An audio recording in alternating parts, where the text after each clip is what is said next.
I've been a fan of the Far Cry franchise for a long time, which is a lot coming from me. I've never liked first-person shooters. Most games within the genre are just boring or dumb. But I've always felt like Far Cry has stood out among the rest, and I'm often disappointed by the fact that others tend to compare Far Cry to other bad or overrated shooters. As you could guess, when Far Cry 4 was announced for release, I got really excited. In fact, it was the first game I had ever bought on launch day. Now, before I get into Far Cry 4, I feel it's necessary for me to explain why exactly I enjoy Far Cry as a franchise, and there are really three reasons. Reason 1. Good gameplay. I'd be surprising no one when I say that the shooter genre has been done to hell. There are so many shooters out there, and while for the most part this is a bad thing, it's also a good thing. Since the genre has been tweaked and redone so many times before, it's fairly easy for a developer to make a competent shooter that plays well. Far Cry is no exception to this, and while the gameplay improved with each new release, I still think each entry of the series did well in terms of gameplay. Reason 2. Open world. Far Cry is one of the few games I can say captures the open world experience well. Something that developers need to realize when designing an open world game is that their world needs to have variation in location. Take for example Grand Theft Auto V. It's a good and immersive game, mostly because of its varied locations. You have industrial areas, upper class housing, the ghetto, and half the map is a desert, adding an extra location type making it possible to add even more unique locations.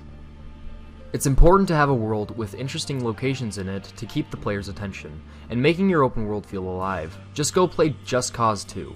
Sure, there's a lot of areas, you have cities, snowy mountains, and jungles, but it's all copied and pasted and nothing feels unique. There's nothing grabbing your attention. Once you've seen one jungle, you've seen them all.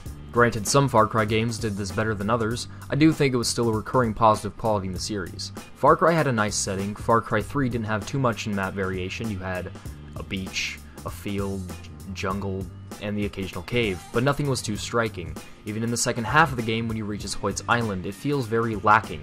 On the flip side, Far Cry 2 did a great job with its map variation. You had fields, deserts, canyons, lakes, marshes, towns, and savannas. The world felt alive and it was fun to explore and see what could be seen. Most of my time spent in Far Cry 2 was nothing more than a sightseeing tour. And the last reason, sequels. The biggest reason I love the Far Cry series, and something that's become a running tradition since Far Cry 1, is the differences in sequels. If you look back at Far Cry's history, excluding the spin-off games, each entry in the series was very different from its other titles. Far Cry was insanely different in terms of gameplay, story, and even theme than Far Cry 2. Think about it, Far Cry 1 had a very sci-fi-esque storyline, whereas Far Cry 2 took a more realistic route. Then, Far Cry 3 took a more supernatural route. Instead of sci-fi mutants or African militants, the story went in the direction of the paranormal and supernatural powers. And this is the main reason I love the series, because I know each time I come to a sequel, I'll not only be treated to a new and interesting theme, but entirely new gameplay too. I was ready. I got Far Cry 4, I put it in my PS3, I was prepared for this new experience. From the south.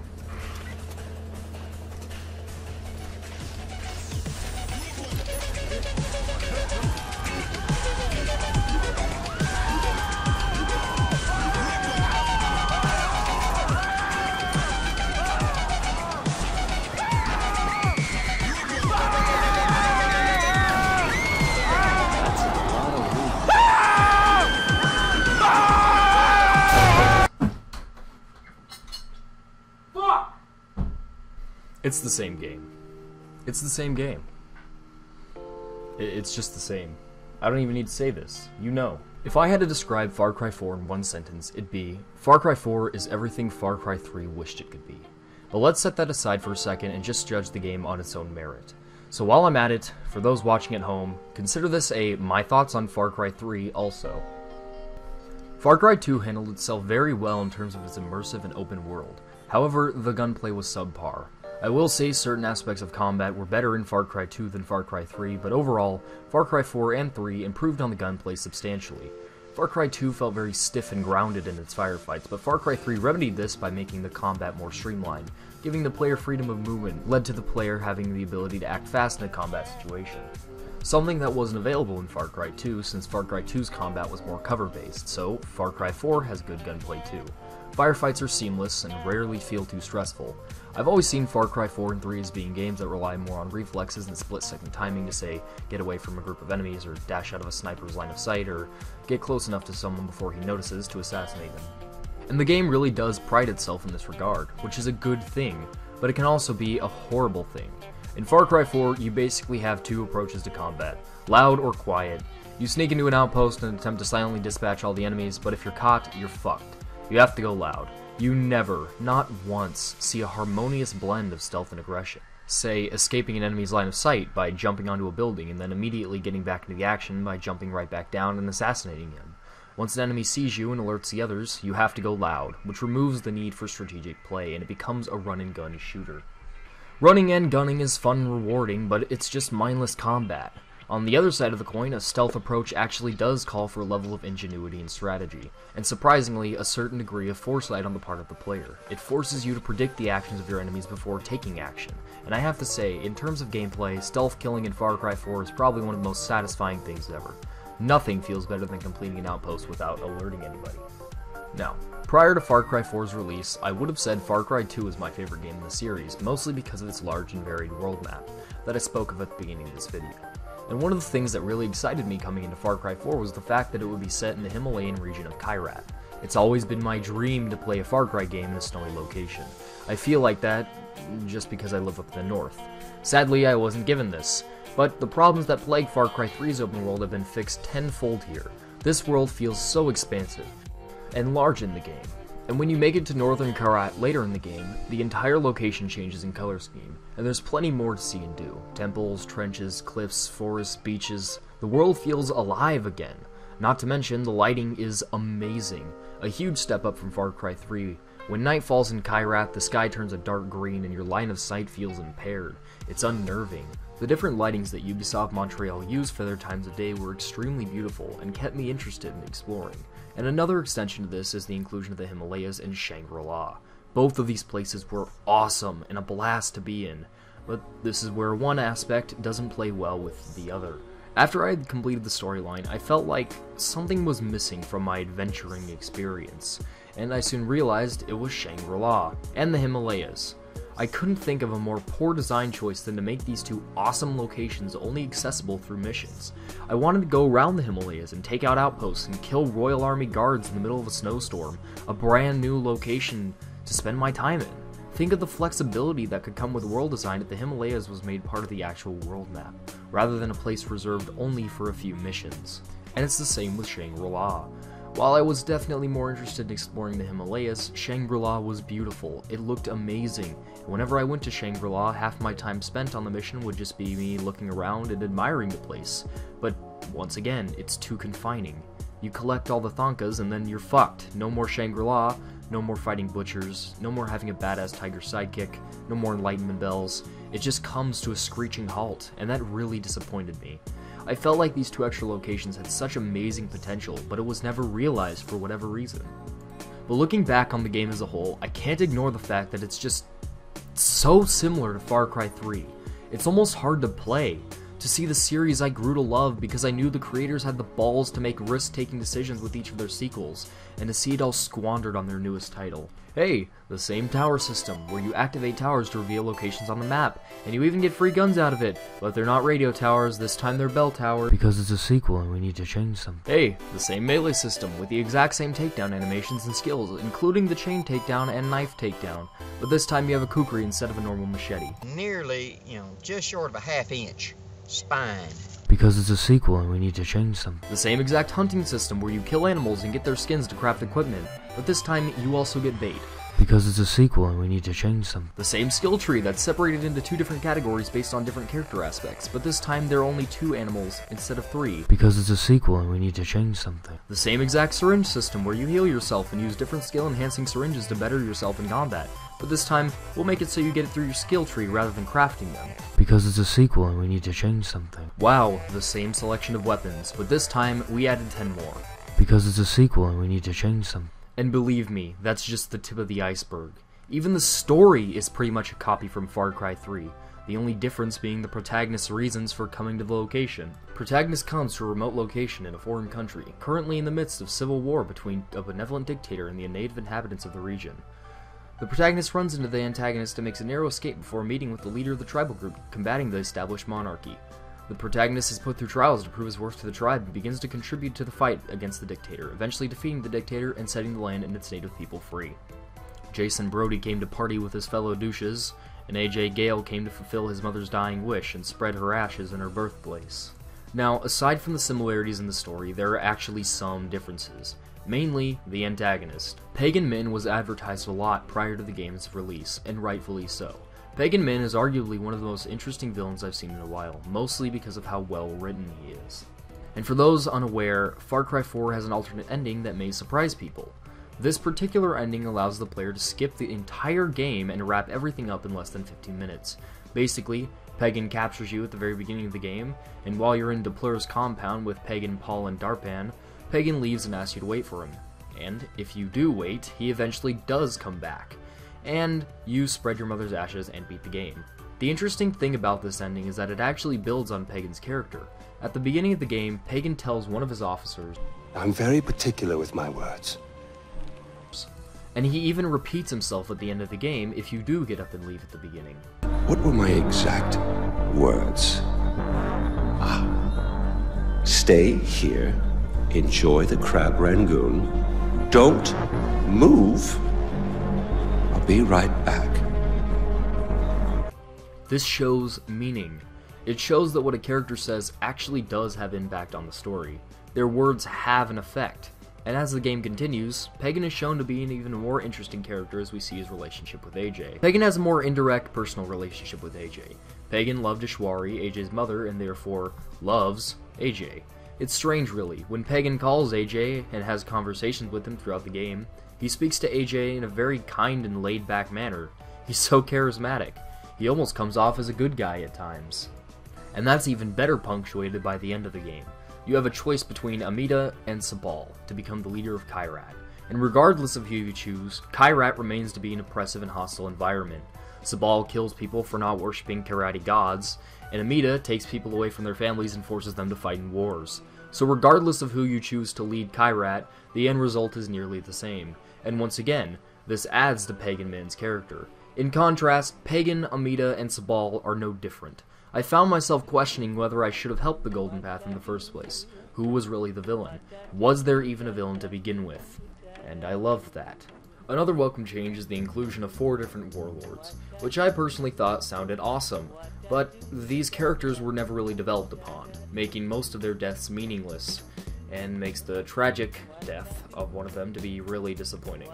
Just because it's difficult to care for a character we basically know nothing about. And while it was interesting to explore the different areas of Kyrat under the rule of each of these warlords, it was never satisfying. And you know what? This is just another copy from Far Cry... Far Cry 3 had 2 main antagonists, whereas Far Cry 4 has, well, 4. And just like Far Cry 3's antagonists, these antagonists are horribly underdeveloped. I never understood why Far Cry 3's story got such praise from critics. It was just really bad. Voss was nothing more than a typical, oh, I'm the bad guy cause I'm so crazy, and Ahoyt was the same way. Which is weird since Far Cry seems to have a trend of poorly made, underdeveloped characters. But it's almost like this is an unintentional thing since Pagan Min is such an interesting character. But to put it simply, no, Jason Brody did not have character development. In the second mission we hear him say, I've never shot anyone before. And then conversely, 10 minutes later in the game he's doing this.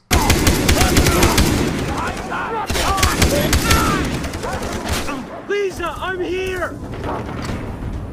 So I didn't buy the whole Jason's descent into insanity thing, and it was little things like this that ultimately broke the game's story for me, and left me wanting more out of the story and its characters. And that's not to say Far Cry 4's protagonist is any better. He's an even blanker slate than Jason Brody, and the only thing remotely interesting about him are his past ties with Kyrat, and his relationship with Pagan Min. Far Cry 4 actually has some nice nods to other games in the series.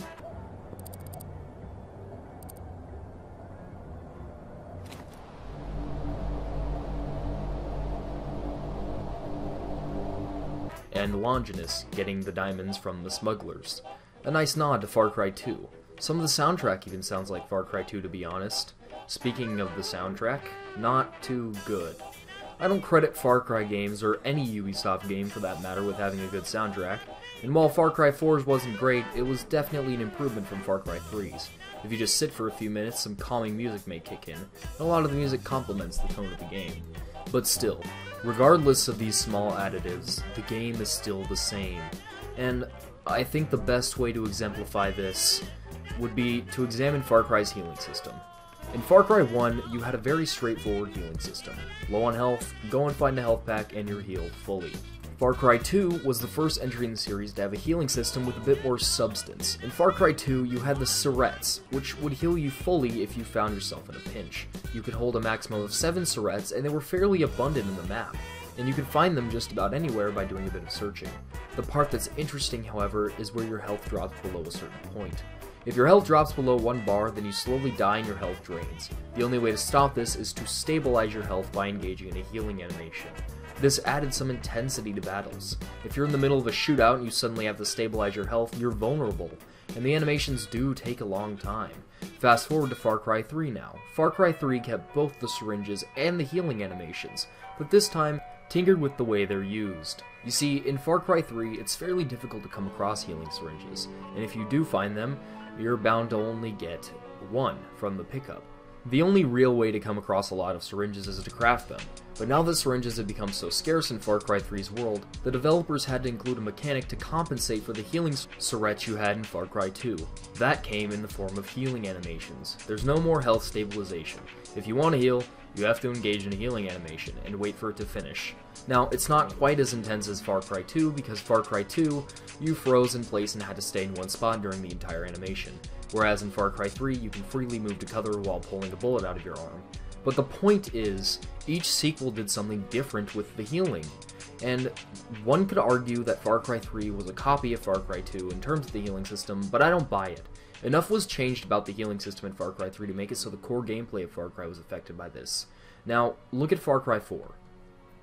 It's the same thing. Now, I found myself asking the question while playing this game, why did this happen? Why would Ubisoft Montreal feel the need to make a sequel that was essentially Far Cry 3 with a fresh coat of paint, when their previous entries had shown to be fine games despite the differences in mechanics and story? Well, with a bit of financial digging, I found some interesting numbers. You see, Far Cry sold 2.5 million copies. Far Cry 2 sold 2.9 million copies. Can you guess how many copies Far Cry 3 sold? 6 million. Double Far Cry 2. More than Far Cry and Far Cry 2 put together. Now, these numbers could be a bit off, the numbers could be skewed since the dates aren't all the same, and I couldn't even find a date for Far Cry. But look at it this way. Far Cry 2 hit store shelves on October 21st, 2008, and within about 5 months, sold 2.9 million copies. Far Cry 3, on the other hand, was released November 29th, 2012, and over the course of 6 months, sold 6 million copies, only a month longer than Far Cry 2, and its sales double it. So I think we can assume Far Cry 3 has sold many more copies than Far Cry, or Far Cry 2 even to this day. So why would Ubisoft Montreal make this Far Cry 3.5? I don't know. I have my speculation, I have my doubts, but I don't know. But I will say one thing. It's very disappointing, and I don't really know if I'll ever buy another Far Cry game again. I wouldn't dream of supporting a franchise that makes its money off the back of copying a good formula merely for the sake of making a quick buck. Regardless of what your opinion on Far Cry 4, or the entire Far Cry franchise for that matter, I hope you can leave this video with some information to digest, and something to think about. Far Cry 4 was and isn't a bad game by any stretch of the imagination. It is, however, a horrible sequel, and I'm extremely disappointed that this is what's become of Far Cry 4. Hopefully Far Cry 5 will be set in an even new and more interesting location, with even more map variation, better characters, and most of all, a new look and feel altogether. Something to remind me that Ubisoft's developers have half a brain. But it probably won't happen. It's been a decent year, so I haven't got the chance to say. Always rolling off the tongue, never said the daily son about a million lists. Every photograph and story trickled through the lengthy web of friends. I overthought what we said, still looks but looking good and not the other way.